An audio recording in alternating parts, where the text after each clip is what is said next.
सेवक हैं, अपने घर में सेवा विराजमान किए हुए हैं। अब जैसे आपको ठाकुर जी के दर्शन के लिए जाना है, जहां तक ठाकुर जी के दर्शन करने के लिए जाना है, हो सके तो पादुका न पहने, नंगे पैर दर्शन करने जाए। यदि आप में ऐसी सामर्थ्य नहीं है किसी कारण से, तो सीढ़ियों में पादुका नहीं पहनना चाहिए। जहां से मंदिर की सीढ़ियां हैं, पादुका उतार कर माथा रखकर सीढ़ी में फिर चढ़ना चाहिए। खड़ाओं या पादुका पहन करके श्री विग्रह के दर्शन करने के लिए जाने में फिर अपराध लगता है। अरे अपने मालिक के दर्शन करने जा रहे हैं, स्वामी के दर्शन करने जा रहे हैं, प्रभु के दर्शन करने जा रहे हैं, तो अपनी कुटिया से और मंदिर तक नंगे पैर जाना चाहिए। ये भावना रखनी चाहिए। भरत जी जा रहे हैं प्रभु के दर्शन करने के लिए, अयोध्या से पैदल ही चले थे, तो सुकुमार चरणारविंद तो बड़े बड़े फफोके छाले पड़ गए थे। वशिष्ठ जी ने देखा, सबने मिलकर भरत जी से कहा पालकी पे बैठ जाइए। तो कहा हाँ, मेरे प्रभु यहाँ नंगे पैर चले हैं और मैं पालकी पे बैठ जाऊं?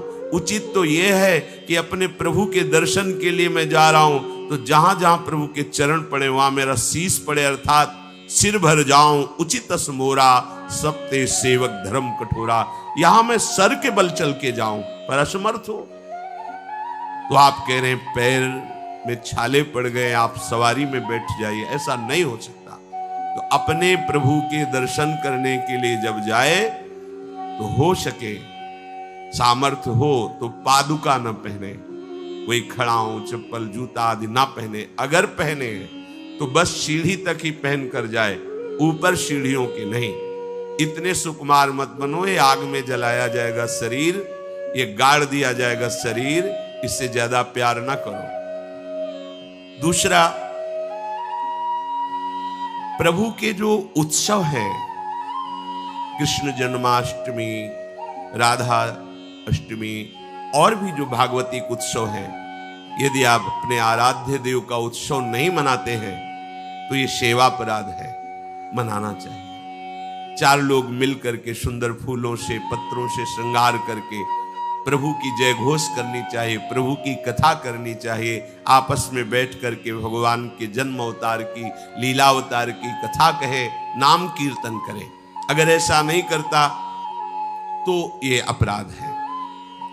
तीसरा, प्रभु या गुरुदेव के सामने जाकर प्रणाम न करना, यह अपराध है। जय बार सामने जाए तय बार प्रणाम करें। अगर आप अस्वस्थ हैं, आपका शरीर काम नहीं कर रहा, तो हाथ जोड़कर सर झुका दीजिए, नहीं तो पंचांग या साष्टांग प्रणाम कीजिए। जय बार गुरुदेव से मिले, जय बार प्रभु के श्री विग्रह के सामने जाए, तय बार प्रणाम करें। अगर अपनी कुटिया में भी प्रभु विराजमान है, तो जय बार उनके सामने, इससे दासत्व पुष्ट होता है, प्रभु की कृपा प्राप्त होती है, प्रणाम करें। चौथा, यदि आप अपवित्र हैं, शौच में गए हैं और वहां वैसे ही वस्त्र पहने हुए जिसमें आपने शौचालय में प्रवेश किया, शौच किया, उन्हीं वस्त्रों से अपवित्र दशा में प्रभु के सामने नहीं जाना चाहिए। इसीलिए हमारी बुद्धि मलिन हो जाती है, कोई सिद्धांत समझता ही नहीं। जो शौचालय है उसमें उतने ही वस्त्र पहन कर जाएं जितने हम धो सकते हैं। अगर आपको बार बार शौच लग रही है, तो आप कमर से जरूर स्नान करें, यहां से हाथ धो लीजिए, कुल्ला कीजिए, नाक आंख कान इन छिद्रों को पवित्र कीजिए और वही वस्त्र पहनिए, या उनका हो, नहीं तो जो अन्य वस्त्र हैं, आजकल तो सुविधा है, कोई बाहर तो जाना नहीं होता, वस्त्र उतार दीजिए, उतना पहनिए जितना धो सकते हैं। यदि आप ठाकुर सेवक हैं, भजन करने वाले हैं, ये पवित्रता नहीं रखेंगे तो जहां जो कुछ भी छुएंगे सब अपवित्र हो जाएगा, और अपवित्र बुद्धि भगवान में नहीं लगती, मलिनता छा जाती है। अब ये आज का जो नया समाज है, शास्त्र पवित्रता को जानता ही नहीं है, तो स्वीकार क्या करेगा? और बिना पवित्र हुए हमारे विचार पवित्र नहीं होते। इसलिए कभी अपवित्र दशा में ठाकुर जी के सामने, श्री विग्रह के सामने जाना, सेवा सामग्रियों को छूना, ये अपराध माना गया है। प्रभु के सामने या गुरुदेव के सामने जाके ऐसे करना, एक हाथ से प्रणाम करना, ये सेवा अपराध माना गया है। दोनों हाथ भगवान ने दिए, दोनों को जोड़िए, दोनों को जोड़कर सर झुकाइए, इससे तुम्हें कृपा प्राप्त होती है प्रभु की। प्रभु की कृपा का क्या स्वरूप है? नाम में प्रेम होने लगे, जितेंद्रियता आने लगे, हृदय पवित्र होकर सबके सुख भावना में मगन होने लगे, ये प्रभु की कृपा। छठवां, जब हम प्रभु की परिक्रमा करते हैं तो परिक्रमा करते समय प्रभु के जब सामने आवे तो उनको प्रणाम करें। प्रणाम किया, फिर आ। 4 परिक्रमा हमारे प्रियालाल की होती है। कभी सामने परिक्रमा नहीं करनी चाहिए, जैसे सामने खड़े ऐसे घूम जाते हैं सामने, नहीं, ऐसा नहीं। प्रभु के सामने ऐसे नहीं घूमना, वहीं खड़े खड़े घूम गए 4, ऐसा नहीं। प्रभु को दाहिने करके प्रदक्षिणा। अगर आप प्रभु को प्रणाम नहीं करते, परिक्रमा करते हुए या सामने घूमते, ये सेवा अपराध है। 7वां, प्रभु के सामने गए मंदिर में और आप पैर फैला के बैठे, सामने ऐसे पैर फैला लिए, ऐसे फैला के बैठे, ये अपराध है। अपने आराध्य देव के सामने, अपने गुरुदेव के सामने पैर फैला के नहीं बैठा जाता। यदि आपके पैरों में कोई दोष है तो उतनी देर ही रुकिए जितनी देर आप खड़े दर्शन कर सकते हैं, सामने से हट जाइए, सामने पैर नहीं होने चाहिए आपके। 8वां, प्रभु के श्री विग्रह के सामने दोनों घुटनों को ऊंचा करके अपने हाथों से लपेट कर बैठना, ऐसे ऐसे घुटने दोनों खड़े करके ऐसे जैसे बांध कर ऐसे ऐसे बैठना सेवा अपराध है। प्रभु के श्री विग्रह के सामने, अब जैसे मंदिर में गए, थके हैं आप, दीवार में उड़क करके ऐसे सो, यह अपराध है। प्रभु के श्री विग्रह के सामने उतनी देर ही टिको, बस जितनी देर आप सावधान है, नहीं बाहर निकल जाओ, एकांत सेवन करो। श्री विग्रह के सामने उतनी देर ही। दर्शन करने गए, केवल आपकी दृष्टि नख शिखलो अंग माधुरी, प्रभु की केवल दर्शन कर रहे, आंख बंद कर ली, ध्यान किए, फिर दर्शन, फिर ध्यान। जब मन देखा कि चंचल होने लगा, नेत्र झुकाए, प्रणाम किया, मंदिर से बाहर हो गए। किसी से वार्ता नहीं। प्रभु के श्री विग्रह के सामने उनके चरणामृत और प्रसाद को छोड़कर अन्य नहीं पाना। प्रसाद मिला तो पा गए, चरणामृत मिला तो पी लिए। इसके अलावा ऐसा नहीं कि अब जगह है, प्रभु है, चलो और कुछ नहीं। वहां कोई खाना पीना, कोई व्यसन, ये अपराध है। प्रभु के श्री विग्रह के सामने बैठकर बात करना और उसमें झूठ बोल देना, ये दोनों अपराध है। प्रभु के दर्शन करने के लिए जब जाइए तो बोलिए मत किसी से, और कैसे हो, क्या है, कुछ नहीं, राधा राधा राधा, यह बात करनी तो बाहर मिलना, यहां दर्शन, आप भी दर्शन कीजिए और हट जाइए उससे। अगर कभी कोई अपना पूज्यजन, बड़ा जन है, हमसे बात कर रहा है, उसको कैसे कहें कि आप हट जाइए?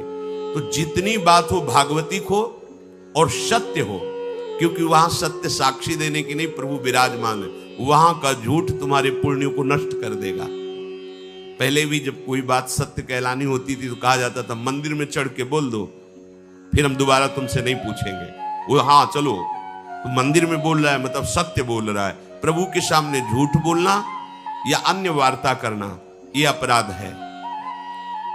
प्रभु के श्री विग्रह के सामने जोर जोर से किसी को बुलाना, ए जोर से आवाज नहीं, स्वामी विराजमान है। अगर किसी को बुलाना भी है, इशारे से समीप जाके स्पर्श करके चलो दर्शन करो। प्रभु के श्री विग्रह के सामने आपस में प्रापंचिक बात करना, अगर बात ही करनी, आज देखो कितना सुंदर मोर मुकुट है, आज देखो कितना सुंदर प्रभु का हार है, आज देखो कैसे मकराकृत कुंडल है, आप देख रहे हो, प्रभु ऐसा लग रहा है मुस्कुरा रहे हैं, प्रभु देख रहे हैं। बस उनके विषय की बात करो तो करो, अन्यथा मौन।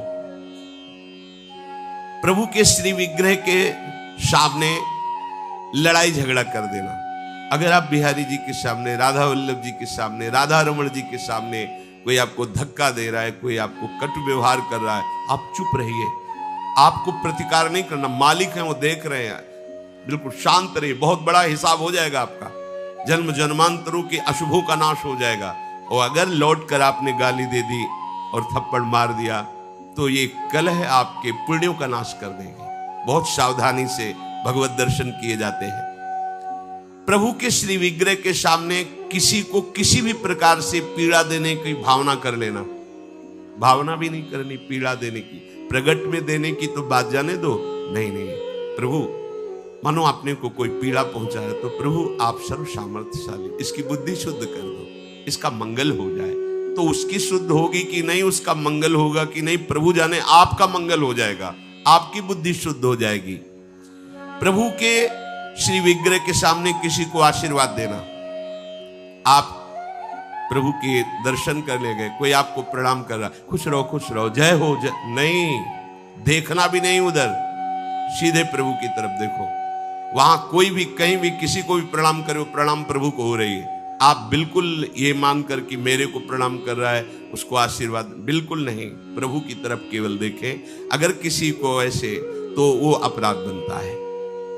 प्रभु के श्री विग्रह के सामने किसी को गाली देना, निष्ठुर वचन बोलना, यह अपराध है। प्रभु के श्री विग्रह के सामने कंबल से शरीर ढक करके वहां बैठना, ऐसा। ये जो हमारा भजन करते हुए, सेवा करते हुए मन कठोर होता है, प्रेम में नहीं डूबता है, हमसे गलतियां होती रहती हैं। प्रभु के श्री विग्रह के सामने बैठ करके दूसरे की निंदा कर देना, ऐसा होता है। जैसे श्री जी के सामने बारंडा है, जहां समाज, वहां बैठे हैं, अब घंटों बैठे हैं, अब आपस में चर्चा कर रहे हैं, अमुक की, ये अपराध है। एक की प्रशंसा, एक की निंदा, और प्रभु सामने बैठे हैं।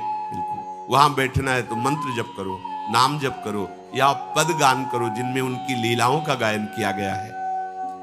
प्रभु के श्री विग्रह के सामने किसी को हाथ जोड़कर उसकी बड़ाई करना नहीं, प्रभु के सामने नहीं। आपने तो बड़ी कृपा की उस दिन वहां मिले, ऐसा कुछ नहीं। ये सावधानी रखनी है तो सावधान रहना चाहिए।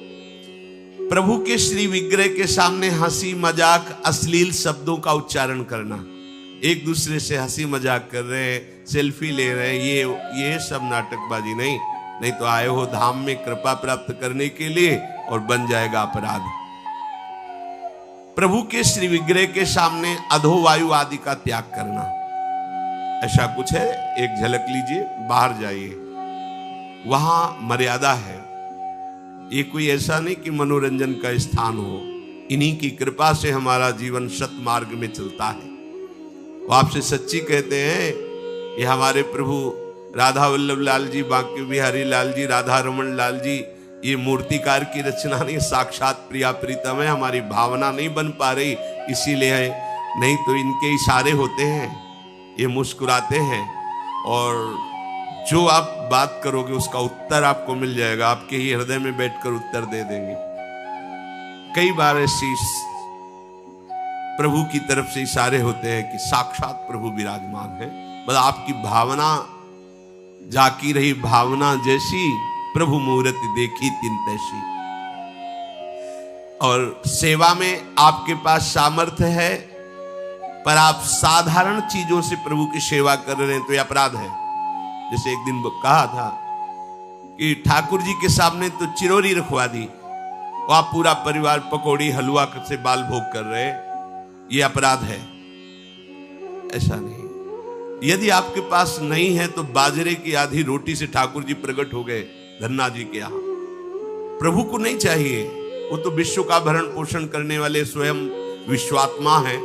पर यदि आपके पास है तो उत्तम उत्तम भोग लगाइए, उत्तम उपचारों से प्रभु की सेवा कीजिए। ऐसा नहीं कि आप अपने लिए वस्त्र बहुत महंगे लाते हैं और प्रभु के लिए ऐसे साधारण कपड़े ले आए, अपने लिए अच्छी भोग सामग्री प्रभु के लिए ऐसे दुकानों में है। सुपारी किसके लिए लेना है? आपको खाना है तो अच्छी क्वालिटी की रखिए, और अगर पूजा के लिए लेना है तो जो कोई खाएगा नहीं वो रखी पूजा वाली, सूखे नारियल पूजा के लिए, टून का कपड़ा पूजा के लिए, ये ऐसा नहीं होना चाहिए। ये सेवा अपराध है। अपने बच्चे को कैसे आप रखते हैं? देखिए, आप बाहर भी जाते हैं, एक बोतल में दूध रखते हैं, थोड़े से कुछ खान पान के साथ, बच्चा है। ऐसे ही अपने ठाकुर जी को समझिए, वो आपके लाडले हैं। जो आप जल पिलाओगे वो जल पिएंगे, जो आप भोग लगाओगे भोग लगाएंगे। सेवा विग्रह में प्रभु आपके अधीन है। अगर सेवा विग्रह में आपने ऐसा बर्ताव किया जो नहीं होना चाहिए, तो आपका हृदय कठोर हो जाएगा, आपकी भक्ति बाधित हो जाएगी। वैसे भी आसक्ति होनी चाहिए। जो सेवा विग्रह आपको प्राप्त हुआ उसमें आसक्ति होनी चाहिए। अच्छे से अच्छे पदार्थ देखकर मन ललचा जाए कि मेरी सामर्थ्य तो नहीं, पर अगर सामर्थ्य होती तो आज प्रभु को ये भोग लगाते, आज प्रभु को ये पहनाते, तो आप ये समझो आपको उसका फल मिल गया। चढ़ा नहीं पाए, समर्पित नहीं कर पाए, पर उसका फल आपको मिल गया, क्योंकि आपने विचार किया ना, भावना की ना, और प्रभु भाव ग्रहण करते हैं। प्रभु को बिना अर्पित किए किसी भी वस्तु को खाना पीना यह सेवा अपराध है। यदि आप गुरु मंत्र लिए हो, ठाकुर सेवा विराजमान किए हो और आप बिना अर्पित किए पाते हैं तो अपराध है। एक बार नंदगांव, ब्रज भक्तों के चरित्र में है, नंदगांव में एक संत भगवान गुफा में भजन करते थे, तो माँ धूकरी मांग करो लौट रहे थे, तो पीछे से आवाज आई, बाबा मुंह पे कृपा करो। पीछे मुड़ के देखा तो एक श्वान कुत्ता था। सोचा शायद कानों में ऐसे ही। फिर आगे, बाबा सुनाना है, मुंह पे कृपा करो। तो कौन हो तुम? पीछे मुड़ के तो कुत्ता खड़ा हुआ कह रहा था, मैं कहने में बहुत सा कुछ लग रहा है, मैं नंद भवन में सेवा करता हूं, चूक हो गई तो मुझे प्रेत योनि मिली। मैं कुत्ता नहीं हूं, पर प्रेत हूं, इस समय आपके सामने इस रूप में हूं। तो आप इतनी बड़े स्थान से ऐसे कैसे च्युत हो गए, प्रेत कैसे बन गए? तो उन्होंने कहा, ठाकुर जी के लिए जो अमनिया आता उसको बिना भोग लगाए मैं पा लेता, स्वीकार कर लेता। उस अपराध के कारण मुझे ये योनि मिली। बाबा ने कहा, आपका परम कल्याण हो। तुरंत मधुकरी पाई और जूठन दी। जो ही जूठन पाई तो प्रेत योनि से मुक्त होकर श्री ठाकुर जी के धाम को गए। अगर आप बिना भोग लगाए पाते हैं, बिना भोग लगाए जल पीते हैं, जल भी पीना है तो आप अपने गुरुदेव का स्मरण करके, नाम लेकर ही जल पीजिए, उनको भाव से अर्पित करके। भोग पाइए तो अर्पित करके। अगर आप अर्पण नहीं करते हैं तो इसमें अपराध बनता है। ये आपकी बुद्धि को भ्रष्ट कर देगा, मलिन कर देगा। बिना भोग लगाए कुछ नहीं पाना। अगर ऐसा नियम रखोगे तो तुम्हारी बुद्धि रोज का रोज भक्ति के रंग में रंगती जाएगी, हृदय द्रवित हो जाएगा। बिना अपने आराध्य देव को अर्पित किए हुए कुछ भी नहीं स्वीकार करना। अगर हमें वस्त्र भी पहनना है तो पहले प्रभु को अर्पित करना है। अगर ऐसी भावना रखोगे तो बहुत जल्दी प्रभु कृपा करके अपनापन आपके हृदय में प्रकट कर देंगे। जो सबसे बड़ी सिद्धि है कि श्री जी हमारी, लाडली जो हमारी, ये भाव आ जाना, हमारे माई श्यामाजू को राज, ये सबसे बड़ी सिद्धि हृदय में आ जाना। जैसे मीरा जी कहते, मेरे तो गिरधर गोपाल दूसरो न कोई। प्रभु को निवेदन किए बिना कोई भी वस्तु खाना पीना ये सेवा अपराध है। और जो ऋतु में सबसे सुंदर फल है, जो अनुकूल मौसम के है, वैसे ही सेवा करनी चाहिए। सर्दी है, थोड़ा गुनगुना जल, वो पदार्थ भोग में लगाएं जो सर्दी दूर करते हैं, क्योंकि आप जैसी भावना करेंगे प्रभु वैसा ही आपको अनुभव कराएंगे। अब कोई कल पूछ रहा था कि पानी बदलना चाहिए क्या प्रभु के लिए? एक गिलास में रख दिया, 24 घंटे ऐसे रखा है, उसको बदलना चाहिए, तो ये सेवा हो रही क्या? अरे भाई, पानी थोड़ी रखने के लिए, वो तो समय समय से पिलाना है। और जब शयन कराते हैं तो 2 लड्डू रख दिए, जल रख दिए। जब उत्थापन किए तो उस प्रसाद को विराजमान प्रसादी स्थान में किया, फिर नवीन भोग लगाया उत्थापन का। ऐसे थोड़ी कि सुबह चिरौरी और पानी रख दिया और शाम तक वैसे रखा हुआ है, ये सेवा नहीं कहते, तो प्रमाद स्थिति है। देखो, गांव गली की सेवा वाली बात अलग है, यहां प्रेम की उपासना की बात है। शरणागति की परिपक्वता की बात है। सुंदर सुंदर फल वस्तुएं आई और आपने उनको पा लिया एक लेके, और फिर कहा कि भोग लगा देना, यह अपराध है। अब इसी में एक सावधानी की बात बता रहे हैं। गिरिराज जी की दंडोती परिक्रमा सदगुरुदेव भगवान के साथ लगा रहे थे। जब मानुषी गंगा में पहुंचे तो वहीं पास में सहतूत बिक रहे थे। महाराज जी ने कहा श्री जी की इच्छा है सहतूत लाओ। सहतूत लाए, वो इतने इतने खटमिठे से थे। मानुषी गंगा में उनको धोए, महाराज जी ने भोग पात्र में रख करके इतने दिए। बोले पाओ। महाराज जी श्री जी को, बोले ऐसे थोड़ी श्री जी को पवा देंगे, पहले बताओ खट्टे तो नहीं ज्यादा। तो महाराज जी अपराध तो नहीं लगेगा। बोले देखो हमारे यहाँ प्रेम की उपासना है, हम हर वस्तु को पहले स्वयं चख के देखते हैं। अगर हमारी लाडली जी के लायक नहीं तो हम भोग नहीं लगाएंगे। अब ये ज्ञान तो हमें पहले था नहीं, क्योंकि पहले था कि बिना भगवान को प्रभु को अर्पित किए हुए एक किनका भी नहीं, क्योंकि सबसे पहले प्रभु। लेकिन ये इससे भी श्रेष्ठ बात है, हमारे लाडली लाल को कहीं ऐसा कोई भोग न लग जाए जो दुखद हो, तो हम पहले कढ़ी चावल रोटी सब सामग्री बनी। अब हम देखेंगे, पहले एक चम्मच निकाले, अलग लिए, हाँ कढ़ी ठीक है, बहुत सुंदर, ठीक। आज थोड़ा नमक कम है, थोड़ा सा और मिला देते हैं, या चीनी कम है खीर में, थोड़ा सा और मिला। फिर हाथ धोया, आचमन किया, फिर वहां से उसको ठीक किया और फिर भोग लगाया।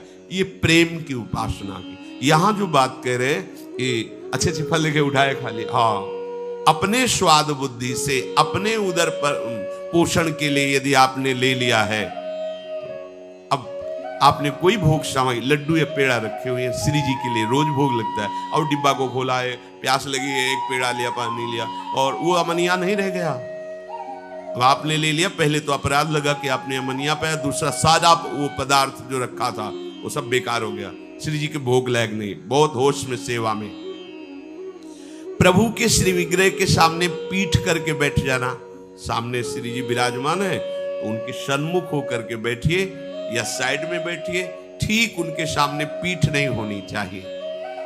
प्रभु के श्री विग्रह के सामने किसी को प्रणाम करना, जैसे श्री जी के दर्शन करने राधा वल्लभ जी के गए हैं तो आंख बचाइए, किसी को आंख ना मिलने पावे, बड़ा छोटा कोई भी, बस मन से सबको प्रणाम, बस सीधे प्रभु से आंख मिला लीजिए।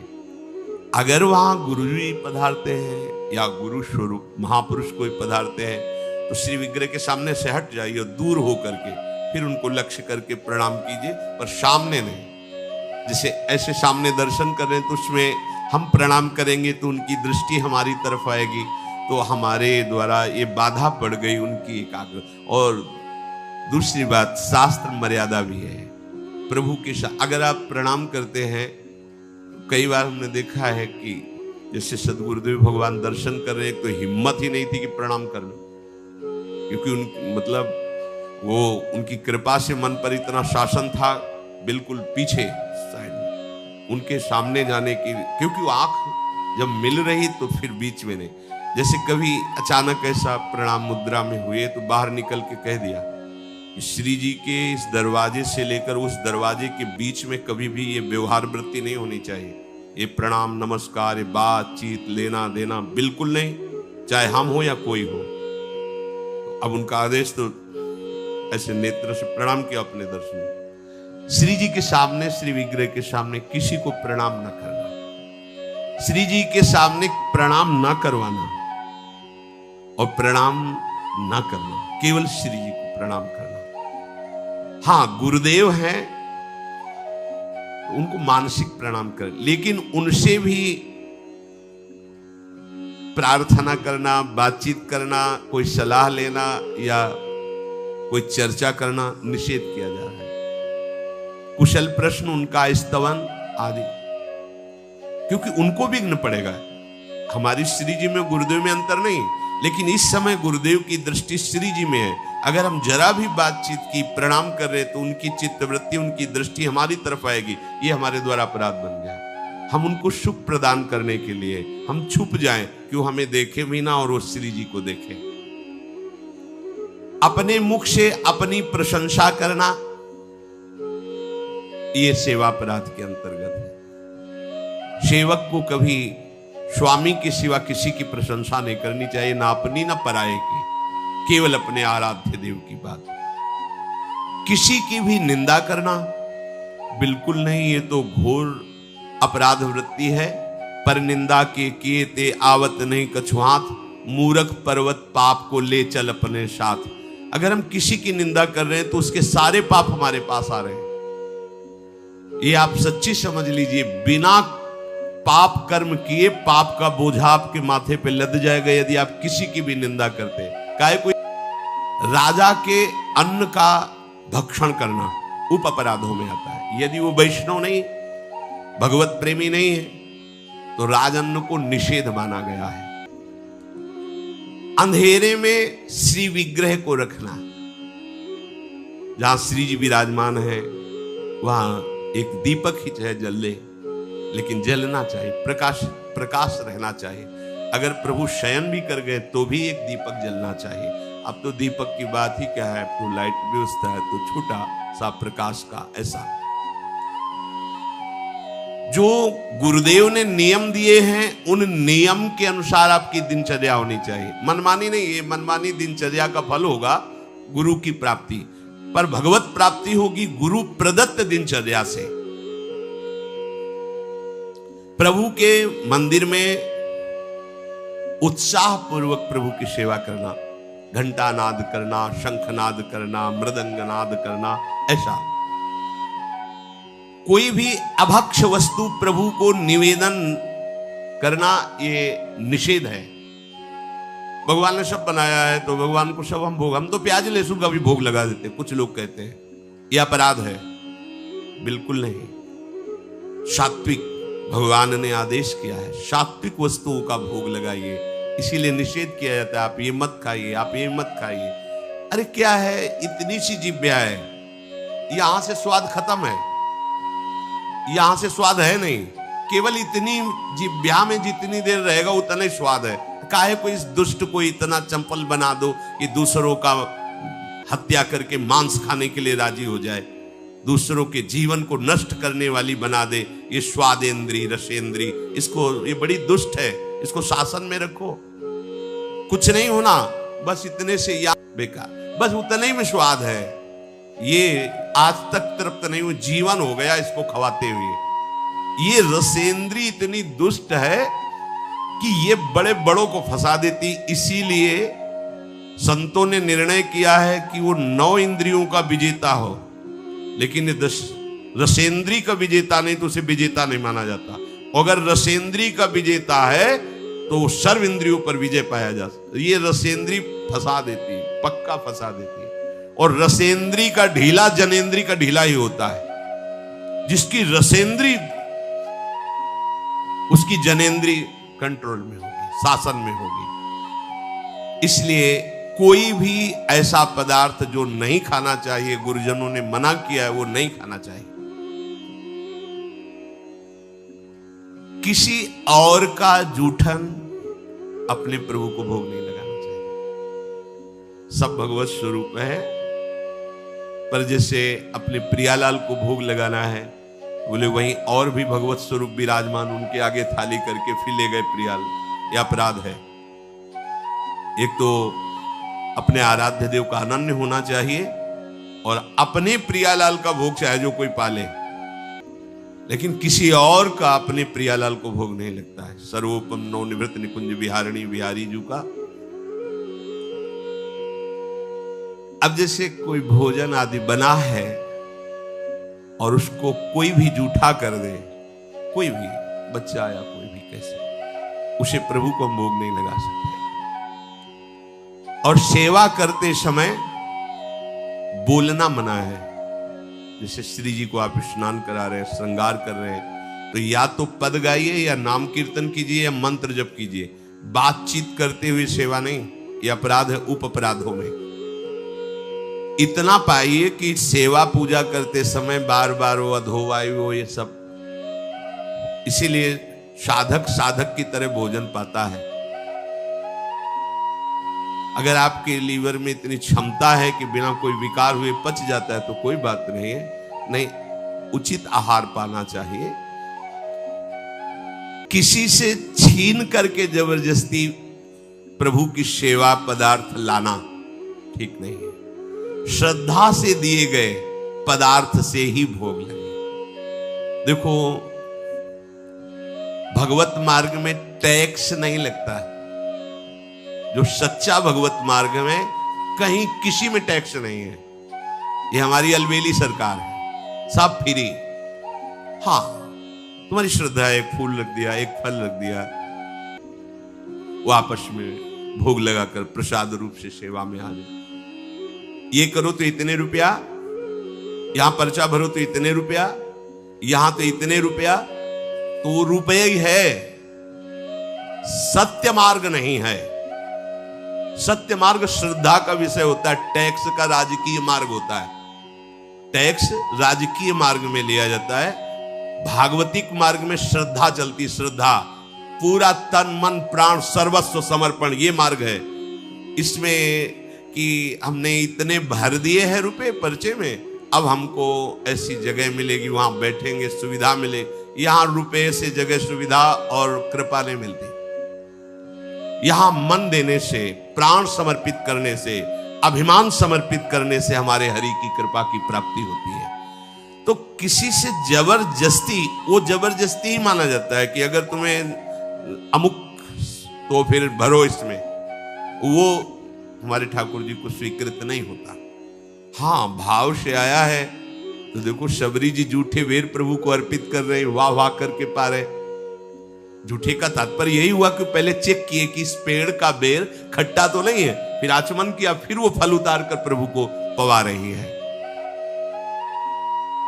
कोई भी पुष्प या गंध प्रभु को अर्पित करना है तो उसे पहले सूंघना नहीं।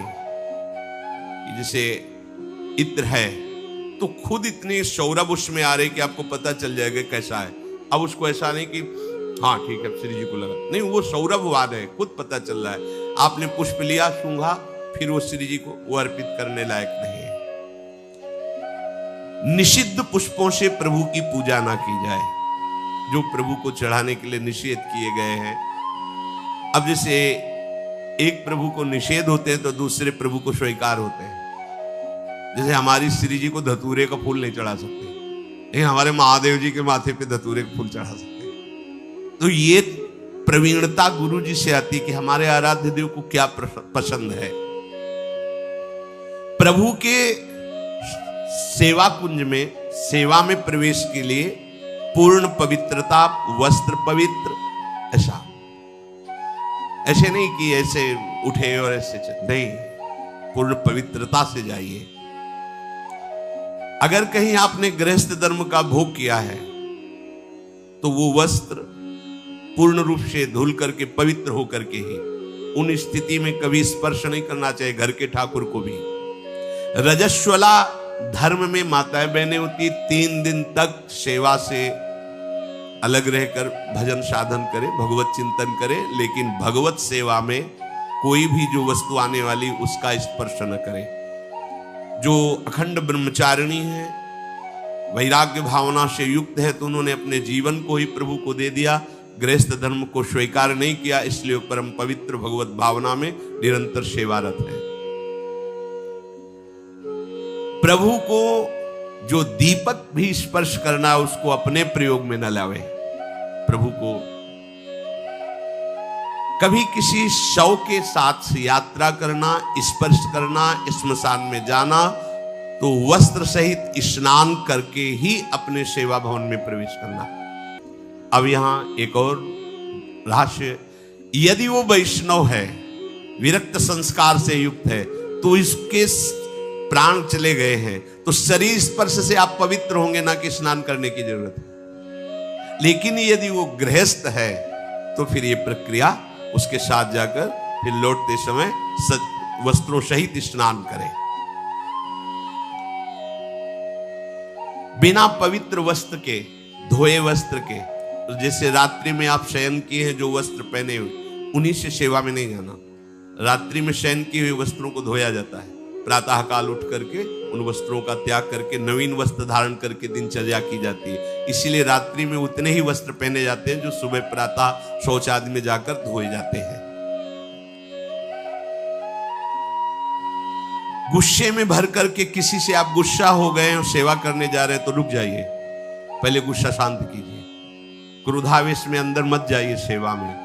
लाडली लाल की सेवा करनी, पहले बाहर बैठिए, कोई पद उच्चारण कीजिए, नाम चिंतन कीजिए, अपनी गुस्सा को शांत कीजिए। कभी भी किसी तरह से किसी पशु का मांस, पक्षी का मांस या कोई नशे वाली वस्तुएं कभी भी सेवा भवन में प्रवेश ना होने पावे। जैसे कई गृहस्थ जन कहते हैं कि हमारे यहाँ वो लोग नहीं मानते और रसोई ऐसी बनाते हैं मांस आदि की, तो मुझे क्या करना चाहिए?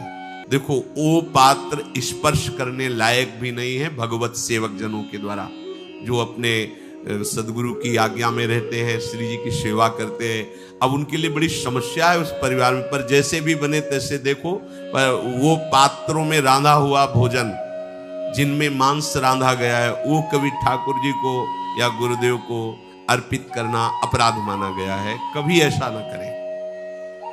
हमें तो लगता है उस रसोई में नहीं अमनिया होना चाहिए जिसमें ऐसे पदार्थ रांधे गए हैं।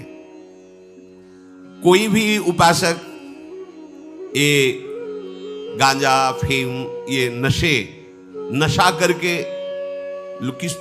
कुछ लोगों को तो ऐसा भ्रम हो गया है कि बहुत ध्यान लगता है नशा करके।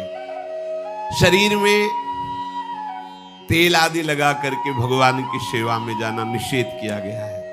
तेल लगाने का ऐसा स्वरूप है कि नहाने के पहले आप लगा सकते हो, नहाने के बाद रज लगाओ वृंदावन की, तिलक लगाओ और फिर श्री जी की सेवा में जाओ।